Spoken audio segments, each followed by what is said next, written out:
The intergalactic administrative complex floated in the void like a monument to bureaucratic perfection, its crystalline spires arranged in mathematically precise spirals that would make ancient Greek geometrists weep with envy. For the past 4,000 years, this architectural marvel had served as the beating heart of galactic civilization, though calling it a heart would be wildly inaccurate, since hearts are messy, unpredictable things that occasionally skip beats. The complex was more like a cosmic metronome, steady, reliable, and utterly, soul-crushingly predictable.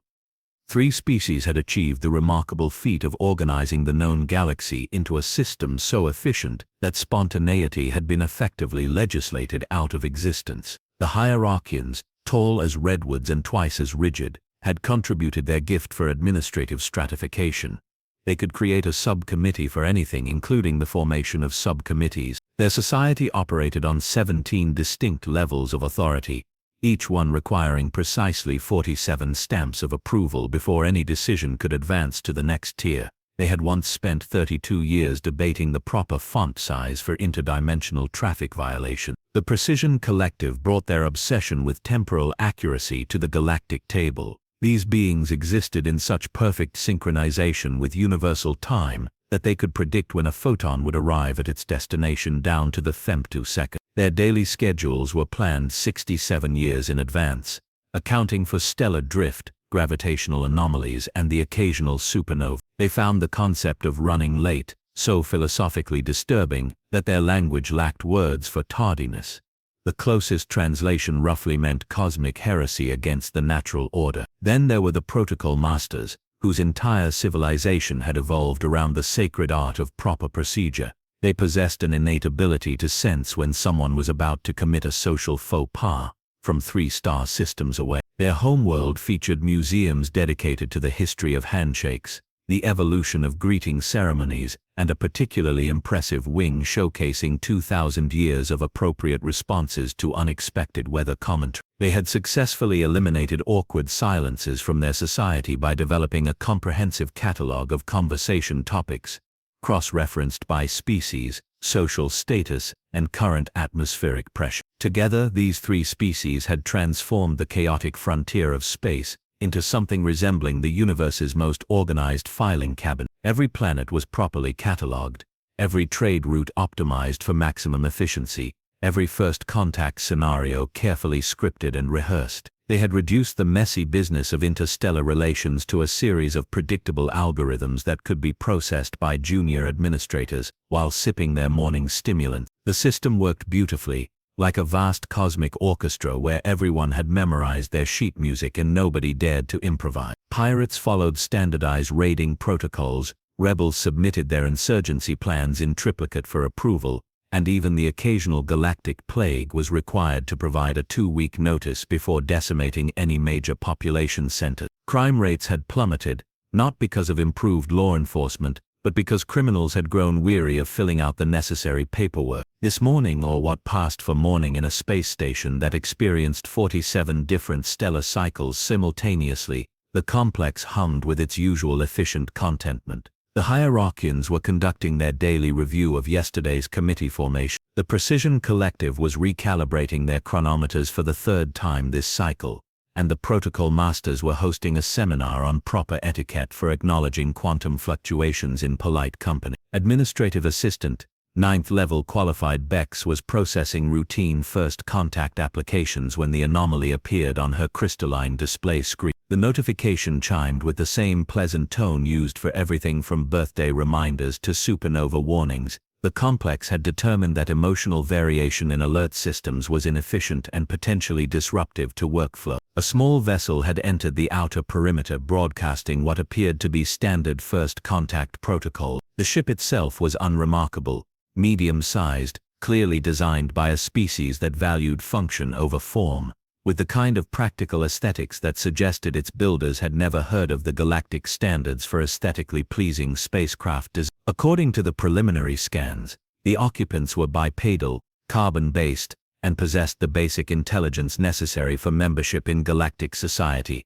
Bex's tendrils twitched slightly, the Protocol Master equivalent of a shrug, as she began processing the standard form. Species designation pending, Technological assessment incomplete, diplomatic status unconfirmed. Nothing unusual there. New species applied for membership roughly once every 6 months, and the process had been refined to such perfection that the complex could practically handle first contact scenarios in its sleep. The ship's communication systems engaged, transmitting a message in what the universal translators immediately recognized as an attempt at formal galactic standard diplomatic language. Greetings, representatives of the Galactic Administrative Complex. This is the exploration vessel. Well, the name doesn't really translate well into your language, but think of it as the "Hey, we come in peace, please don't shoot us." We represent the species known as humans from the planet Earth, located in what you probably call the "that little spiral arm everyone keeps meaning to get around to organizing someday" sector. We're here to apply for membership in your galactic community and promise to follow all your rules, assuming we can figure out what they are. Bex paused in her processing, her chromatophores shifting to a mild shade of confusion. The message was casual, not inappropriate, exactly, but certainly not following the standard first contact script. She made a note in the file about the species' apparent tendency toward informal communication patterns and continued with the paperwork. What she couldn't have known, what none of them could have anticipated, was that the universe was about to learn a fundamental truth about humans that would reshape everything. They were very good at following rules, right up until the moment those rules stopped making sense. And in a galaxy where rules had evolved beyond all connection to logic or practicality, that was going to be a problem. The ship requested docking permission following proper channels and submitting all required forms with only minor formatting errors. Everything was proceeding exactly according to protocol, which should have been the first warning sign that something was about to go spectacularly wrong. The airlock opened with the kind of ceremonial hiss that had been precisely calibrated to convey both welcome and gravity. Ambassador First Class Hierarchian Yek stood at attention, his crystalline form arranged in the officially mandated greeting posture 7, respectful recognition of emerging civilization, while Protocol Master Fen maintained the proper distance of exactly 2.7 meters, close enough to show respect, far enough to avoid any accidental diplomatic incidents involving personal space violation. Precision Collective Representative Unit Prime had synchronized her chronological display to show local station time, Galactic Standard Time, and the newcomer's probable home system time, because nothing said "we respect your culture" like acknowledging temporal differences with mathematical precision. The three of them had rehearsed this moment exactly 47 times, accounting for variables including but not limited to species height differentials, possible atmospheric requirements in 17 different scenarios involving tentacles. What emerged from the ship was decidedly not what they had prepared for. She was human-shaped, certainly, with the expected number of limbs arranged in the anticipated configuration, but instead of the formal diplomatic robes that virtually every species wore for first contact, garments that had evolved into a universal symbol of "I am here for serious interstellar business," she wore what appeared to be practical work clothes. Her footwear made soft squeaking sounds against the pristine floor, a noise so unexpected that Fen's chromatophores briefly flickered through the color spectrum of mild panic. "Well, hello there," she announced, her voice carrying across the cavernous docking bay with the kind of cheerful energy that suggested she either hadn't read the briefing materials or had decided they were more like guidelines than actual requirements. "I have to say, this place is absolutely massive. How do you find anything? Do you have maps, or is everyone just expected to wander around until they stumble into the right meeting room?"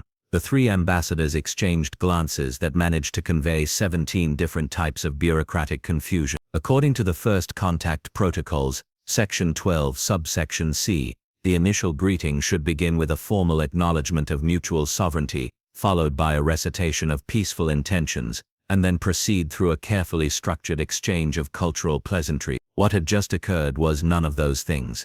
Ambassador Yex, drawing upon 4,000 years of diplomatic training, attempted to steer the conversation back toward familiar territory. "Welcome, representative of the human species. I am Ambassador First Class Hierarchian Yex, speaking on behalf of the Galactic Administrative Complex. We have prepared the standard first contact reception ceremony, including the traditional exchange of symbolic gifts and the recitation of mutual understanding." The human woman, and they were now fairly certain she was the designated diplomatic representative, though she carried none of the usual credentials or ceremonial implements, tilted her head in a gesture that could have meant anything from deep respect to mild confusion. Oh, that sounds lovely.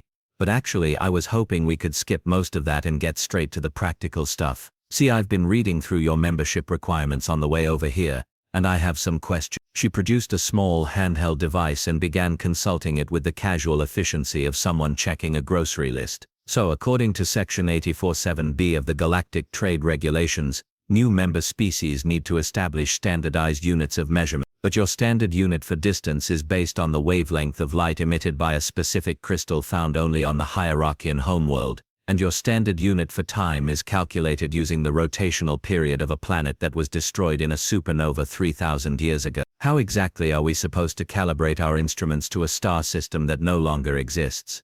The silence that followed was so profound it seemed to bend space-time around itself. Unit Prime's temporal display flickered as she attempted to process this question through her standard diplomatic response algorithms. The query itself was technically accurate, and also completely inappropriate for a first contact scenario, and yet somehow entirely reasonable. Protocol Master Fenn's training kicked in, accessing his vast database of appropriate responses to unexpected situations.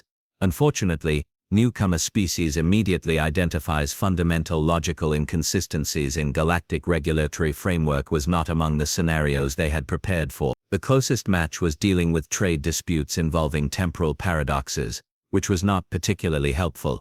The standards are traditional, Fenn managed, his voice carrying the slight tremor of someone whose entire worldview was being gently interrogated by a cheerful stranger. They have been in use for millennia and are deeply embedded in our administrative systems. Right, but they don't actually work anymore, she replied with the kind of patient reasonableness that was somehow more devastating than outright criticism. I mean, I'm sure they're very traditional and everything, but from a practical standpoint, basing your entire measurement system on things that no longer exist seems like it might cause problems down the road. Ambassador Yex felt something he had never experienced in 4 centuries of diplomatic service. The creeping suspicion that someone might be making more sense than the official protocols. This was deeply disturbing on multiple levels, not least because questioning established procedures was theoretically impossible within their system. Yet here was this human doing exactly that with the casual confidence of someone pointing out that the sky was blue. Perhaps, he said carefully, we should proceed to the Cultural Exchange Pavilion, where we can discuss these matters in a more structured environment. Absolutely, she agreed, with enthusiasm that somehow made the situation worse rather than better. Lead the way, and maybe while we're walking you can explain why your emergency evacuation procedures require filling out a 17-page form before anyone is allowed to leave a burning building. I'm sure there's a perfectly good reason, but from where I'm standing it seems like the kind of thing that might slow down the whole not dying in a fire process. As they began the carefully choreographed procession toward the Cultural Exchange Pavilion, Unit Prime made a note in her official record. Human species displays concerning tendency to identify systemic inefficiencies during routine diplomatic procedure. Recommend immediate consultation with Department of Logical Inconsistencies Management. The problem was, the Department of Logical Inconsistencies Management had been disbanded 3,000 years ago for being logically inconsistent. The Cultural Exchange Pavilion was a masterpiece of controlled environment design, featuring exactly 73 different atmospheric zones to accommodate every known species' breathing requirements. The walls displayed a rotating exhibition of culturally neutral art, geometric patterns, so mathematically precise they had been scientifically proven to be inoffensive to all known forms of aesthetic sensibility. It was the kind of space that whispered diplomatic success through the elimination of all possible sources of disagreement. The human woman examined the pavilion with the focused attention of someone trying to solve a particularly interesting puzzle. "This is fascinating," she announced, walking directly through a carefully calibrated atmospheric barrier as if it were merely air. "You've created a space that's simultaneously welcoming to everyone and comfortable for no one. That takes genuine skill." Ambassador Yex's form crystallized into the diplomatic equivalent of nervous laughter. The pavilion has successfully hosted over 12,000 interspecies negotiations without a single incident of cultural misunderstanding. "Right, but has it actually resolved any problems?" she asked, settling into a chair that immediately began adjusting itself to accommodate her physiology. "Because I'm getting the impression that your whole system is really good at avoiding conflicts but maybe not so great at, actually fixing things. Before anyone could formulate a response that wouldn't require 17 layers of administrative approval, alarms began chiming throughout the complex. Not the pleasant, emotionally neutral notification tones they were accustomed to, but actual urgent-sounding alarms that suggested something was going genuinely wrong. Unit Prime's chronometer display flickered with incoming priority messages. We have a situation developing in Sector 7. The automated systems are reporting a cascade failure in the waste management recycling facility. Standard protocol requires us to form an emergency response committee to evaluate the appropriate response procedures. How long does that usually take? The human asked. Approximately 14 hours for initial assessment, followed by 47 hours for comprehensive analysis and response formulation. She blinked. And how long before the waste management failure becomes a serious health hazard? According to our calculations, approximately 6 hours. The silence that followed was the kind that typically preceded either enlightenment or complete systemic breakdown. The human woman stood up, her chair making disappointed adjustment sounds as it lost its target. Right. Well, that seems like a problem. Mind if I take a look? What happened next would later be recorded in the official files as incident classification pending. Human consulting regarding technical issue. What actually occurred was far more significant. For the first time in galactic history, someone had suggested skipping the committee formation process and directly addressing an emergency. The journey to Sector 7 involved 3 different transport systems, each one requiring separate authorization codes and safety briefings. The human listened politely to the first briefing, asked pointed questions during the second, that revealed 2 significant safety oversights, and by the third had somehow convinced the transport operator to modify their route for improved efficiency. Protocol Master Fenn spent the entire journey documenting violations in his incident report, while simultaneously being unable to argue with the logic behind each violation. The waste management facility was a testament to over-engineering, featuring backup systems for the backup systems and monitoring protocols that generated more data than the original waste stream. It was also, quite obviously to anyone actually looking at it, experiencing a straightforward mechanical failure that could be resolved in approximately 15 minutes by someone with basic technical knowledge. There's your problem, the human announced, pointing to a junction where 3 different automated systems were simultaneously trying to perform the same function, while actively interfering with each other. Your redundancy protocols are redundantly redundant. They're creating a feedback loop. Senior maintenance hierarchian Gex emerged from behind a console where he had been conducting the ritual 17-point diagnostic evaluation. The systems are operating within normal parameters according to all monitoring protocols. Sure, but they're also not working, she replied cheerfully. See, this valve here is responding to signals from both the primary and secondary control systems, which are sending contradictory commands every 0.3 seconds, so it's basically having an argument with itself. She walked over to a control panel that had been sealed with official tampering prevention measures, and began examining the interface. If you just disconnect the secondary system temporarily, the primary can actually do its job, and then you can recalibrate both systems to work together instead of working against each other. The suggestion sent ripples of existential horror through the assembled maintenance. Temporarily disconnecting safety systems violated approximately 47 different protocols and would require approval from at least 12 different departments. Of course, you could also just wait for your emergency response committee to reach the same conclusion in about 60 hours, she added, assuming the facility doesn't become completely non-functional first. Senior maintenance hierarchian Gex stood frozen in a crystalline structure that conveyed deep internal conflict. His entire training demanded adherence to proper procedures, but his actual experience working with the systems suggested the human might be correct. The cognitive dissonance created by this situation was so severe that his form began flickering between different states of crystallization. What if? The human continued with the tone of someone offering a perfectly reasonable compromise. I make the adjustment while you all officially don't notice. Then if it works, you can take credit for innovative problem solving. And if it doesn't work, you can blame it on unauthorized alien interference.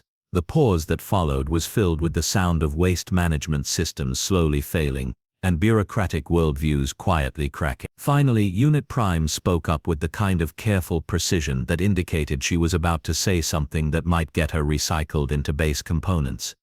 That might be acceptable under Emergency Protocols subsection 807J, allowable deviations during existential facility threat. What followed was 43 seconds of the most efficient problem-solving in galactic history. The human disconnected 3 redundant control systems, recalibrated 2 monitoring protocols, and restored full functionality to a facility that had been gradually failing for the past 18 months. The entire process required no committees, no forms, and no waiting period. The waste management systems hummed back to full efficiency, their monitoring displays shifting from alarming red to peaceful green. The assembled maintenance staff stared at the results with the expression of beings whose fundamental understanding of cause and effect had just been gently but thoroughly demolished. "There we go," the human announced, wiping her hands on what appeared to be a cleaning cloth she had produced from somewhere. "Good as new, though you might want to review your other systems for similar redundancy conflict. I'm betting this isn't the only place where your safety measures are accidentally creating the problems they're supposed to prevent." As they made their way back to the Cultural Exchange Pavilion, emergency alerts began chiming throughout the complex. Not disaster alerts, efficiency alerts. Systems throughout the station were suddenly operating above normal parameters, as automated protocols began questioning their own logic subroutines, inspired by the waste management facility's dramatic improvement. Protocol Master Fenn's documentation device was smoking slightly from overuse as he attempted to catalog the expanding cascade of operational improvement. The human had somehow created a situation where fixing one problem was causing other problems to fix themselves, which violated several fundamental principles of bureaucratic entropy. "Is it always like this?" Ambassador Yex asked weakly, as they passed a maintenance bay, where automated systems were reorganizing themselves for maximum efficiency. "Like what?" the human replied. So, straightforward, she considered this question with the seriousness it deserved. "Usually more complicated actually, but your problems are mostly just problems that got really elaborate. Once you strip away all the procedural stuff, most of them have pretty obvious solutions."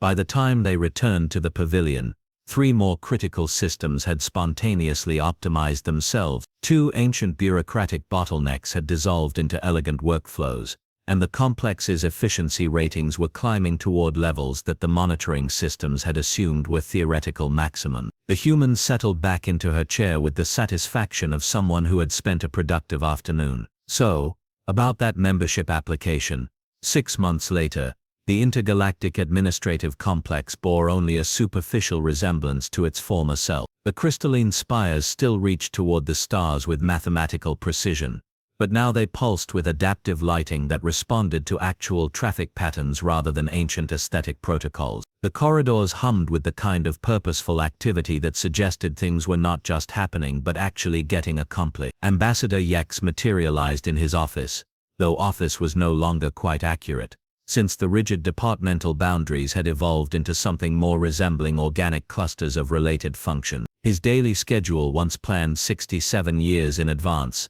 now featured large blocks labeled "available for whatever crisis needs fixing today." Surprisingly, this had not resulted in chaos. Instead, problems were being resolved so quickly that the phrase "crisis" was beginning to seem quaint. The transformation had not been immediate.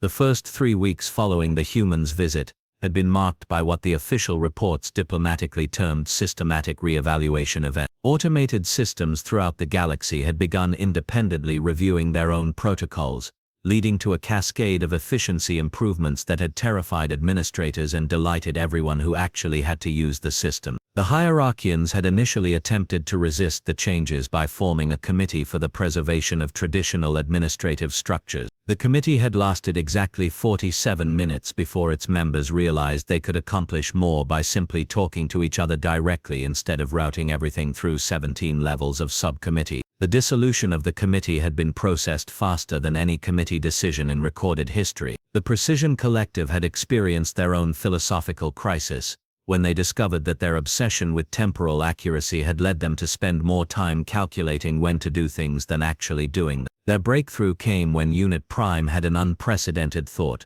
what if we just started now? The resulting productivity increase had been so dramatic that they had collectively decided to embrace temporal flexibility as a new core principle. The protocol masters had perhaps undergone the most dramatic transformation. After witnessing the humans' casual effectiveness, they had begun studying what they now called practical interaction theory, the revolutionary concept that social protocols should actually facilitate communication rather than regulate. Their new greeting ceremonies lasted an average of 30 seconds instead of 30 minutes, yet somehow managed to convey more genuine warmth and respect than their previous elaborate rituals. Administrative assistant 9th level qualified, now simply called Bex, was reviewing the latest membership application when her communication device chimed. The sound was still pleasant, but it now conveyed actual information about the urgency and type of incoming message rather than maintaining the fiction that all communications were equally important. "Bex here," she said, having discovered that informal efficiency was far more effective than formal protocol. "We have a situation developing in the Outer Rim territories,"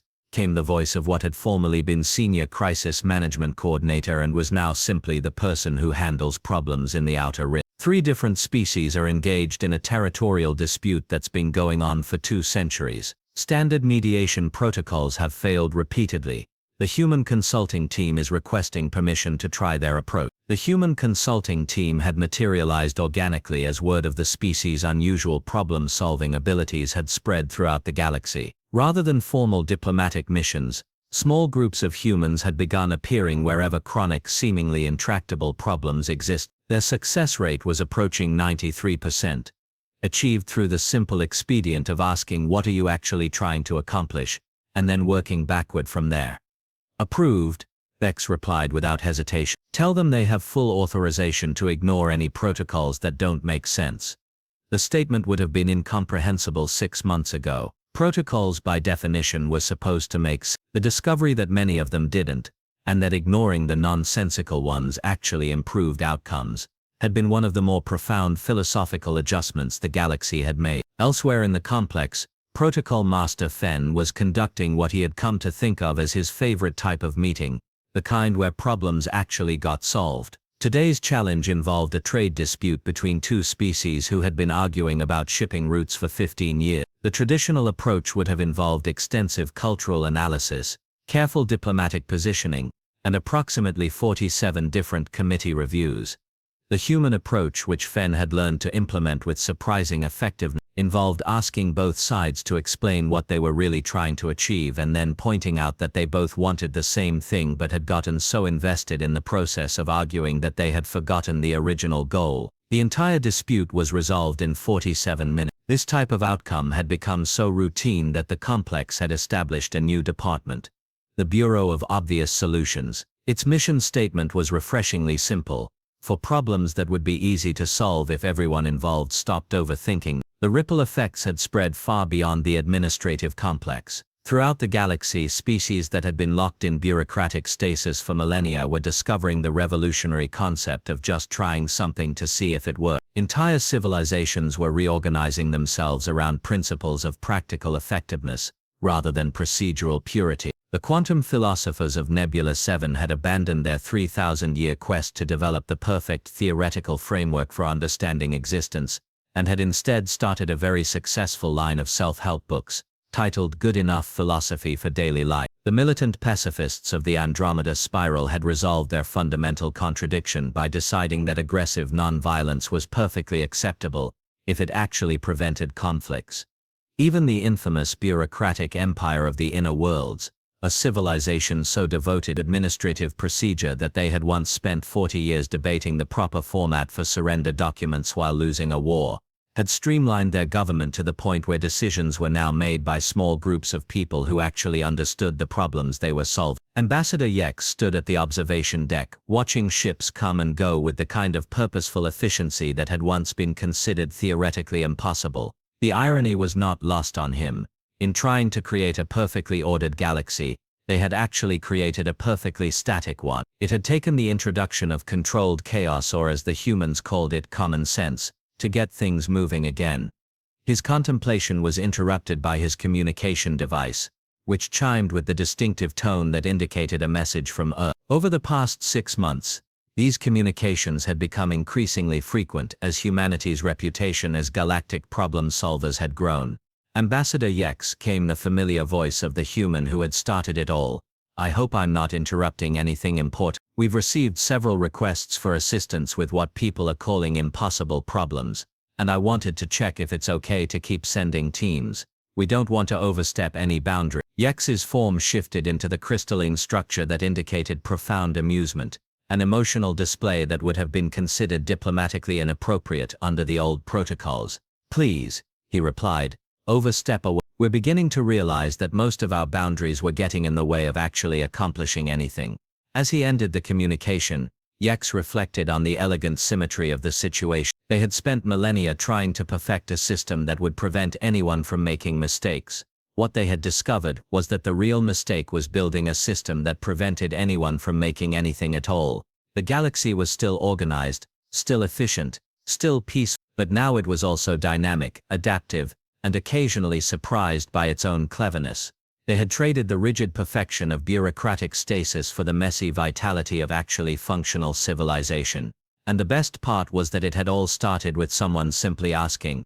But, in the end, perhaps that was humanity's greatest gift to the galaxy, not advanced technology or superior firepower, but the revolutionary idea that established systems should actually work for the people who used them. It was such an obvious concept that it had taken 4,000 years of galactic civilization to think of it. The universe, it turned out, had been waiting for someone to come along and break all the rules, not through rebellion or revolution, but through the simple, devastating application of practical common sense. And the galaxy was finally working the way it was supposed to.